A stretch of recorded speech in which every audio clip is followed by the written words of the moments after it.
then you end up buying it. What do you have to say? I've been waiting to actually kind of answer such a question because I feel हम बहुत बार बोलते हैं कि it's about touch and feel. It's about wearing things and seeing how they look on your hand. But I think जितना modern हम बन रहे हैं, जितनी technology बढ़ रही है, it's all easier.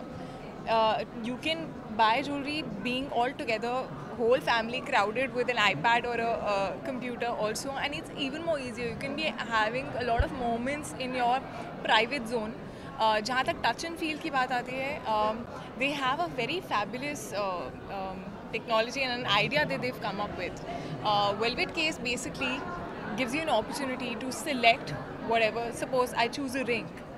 They will literally send you can say a 3D piece or a dummy piece made of wax or plastic on which that ring is actually it's printed on it, and you can wear it. So it's going to be the exact size, it's going to be the exact feel.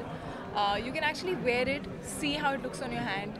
If you like it, you order it. If you don't like it, you replace or give it back. So I think that for me was a wow factor when I heard it. Because it's very rare, half the time you feel that, okay, here on the picture it's looking nice, but what if it doesn't suit my hand, or what if it looks too big for my hand? So I think when we come up with such innovative ideas and technologies, it just makes life much more easier. What is the one jewelry piece that you're the most possessive about? One jewelry piece? Well, my mom actually has a lot of Kundan made jewelry, which I feel Kundan never goes, out of fashion. It is always there, and that is something which, when you wear your mom's jewelries to shadis and to events, I just feel that, you just feel very different when you're wearing that. So for me, her jewelry is something which I am very possessive about, and me and my sister kind of keep fighting who's going to keep what. And